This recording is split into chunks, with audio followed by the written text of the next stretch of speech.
आलेले आहेत काय नाही मला ऐका जरा एक मिनिट जरा जरा जरा शांत राहा. पहिले मला नीट सांगा काय घडले, कारण पैसे वाटतानाचा व्हिडिओ आलाय का समोर?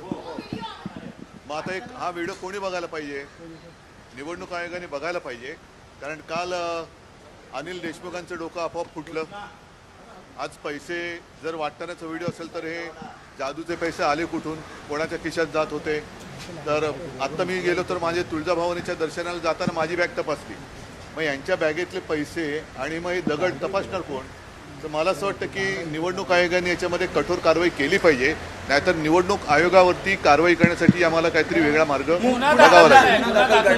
नाही, गुन्हा दाखल झाला, गुन्हा दाखल करून आरोपी फरार नाही व्हायला पाहिजे.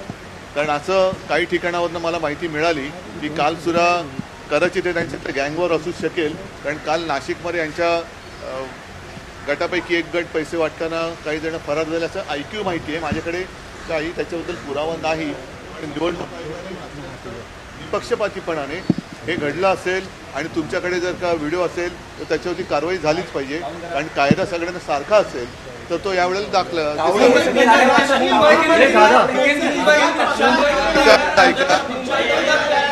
अरे मला ऐका, जरा बोलू द्या, मला बोलू द्या.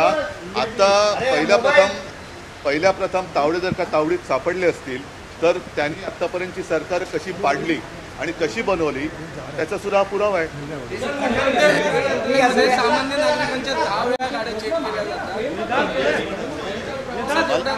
तर तेच म्हणायचं आहे की या जागरूकते हे कटकारस्थान कपटकारस्थान जर घडलं असेल आणि त्यांनी उघडीत सांगलं असेल तर त्यांचं कौतुक केलं पाहिजे, पण कदाचित हे त्यांचं आपापसातलं गँगवॉर सुद्धा असू शकेल. म्हणजे मला माहिती न मिळतं मी जे बोललो ते खरं आहे. भाजप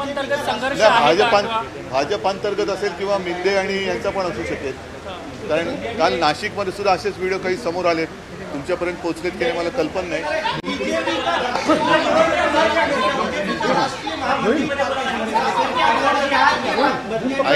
नाही आता हे सगळ्या महाराष्ट्राने बघितलं पाहिजे की यांच्या योजना ज्या आहेत त्या कशा फसव्या आहेत.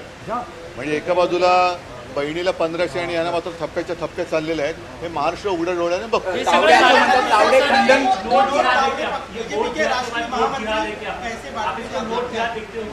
जर एक कोणतरी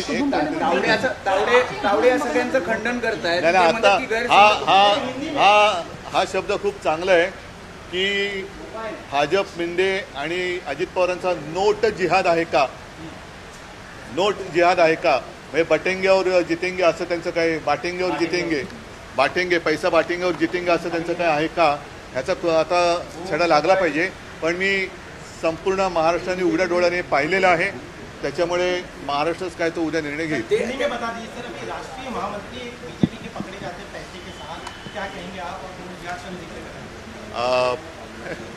विनोद तावड़े जी को तो PhD मिलनी चाहिए. पिछले कुछ दिनों में उनकी तारीफ हो रही है कि कई कुछ राज्यों में उन्होंने सरकार गिराई, कुछ राज्यों में उन्होंने बीजेपी की सरकार बनाई, तो उसका क्या राज है वो बात आज सामने आई है. और ये बीजेपी का नोट जिहाद है. पैसा मतलब बांटेंगे, पैसा बांटेंगे और हम जीतेंगे, बांटेंगे और जीतेंगे, ऐसा कुछ लग रहा है. तो इसके ऊपर सख्त से सख्त कार्रवाई होनी चाहिए. अब देखते हैं चुनाव आयोग क्या कर रहा है. सिर्फ केस डालकर भागने की कोशिश नहीं होनी चाहिए या उनको भगाना नहीं चाहिए. कार्रवाई तो जरूर होनी चाहिए. ते खंडन करतायत. गैरसमजुतीने हे झालंय. नाही, गैरसमजुतीने म्हटलं ना, जसं काल अनिल देशमुखांचं डोकं आपोआप फुटलं. म्हणजे अत्यंत निर्घुण पद्धतीने राजकारण हे नेऊ इच्छित आहेत. साठी ते त्या स्तरावर हे चाललेले आहेत. ज्या पद्धतीने अनिल देशमुखांवरती हल्ला झाला, हा नुसता काय हल्ला त्याचा निषेध नाही. कोणी हल्ला केला, काय रस्त्यातून आपोआप दगड आला, कसा आला, का परग्रहावरनं दगड आला, काय ह्याच्यावरती काही उत्तर मिळतच नाहीये. ये सारे सबूत लेकर कार्रवाई तो होनी चाहिए. अन्यथा मुझे पूरा भरोसा है कि महाराष्ट्र अपनी ओर से जो कार्रवाई करनी है वो करेगा. नहीं, सिर्फ ये शायद उनके बीच में गैंगवॉर हो सकता है. हो सकता है बीजेपी ने अंतरूनी टिप दी होगी, या मिंडे गुट जो है, कल ऐसे किसी ने मुझे कहा कि नासिक में उनके लोग पकड़ने मतलब पकड़ ही गए थे, भाग गए, ऐसे सुना था, मेरे पास कोई सबूत नहीं है। ठीक है, धन्यवाद। थँक्यू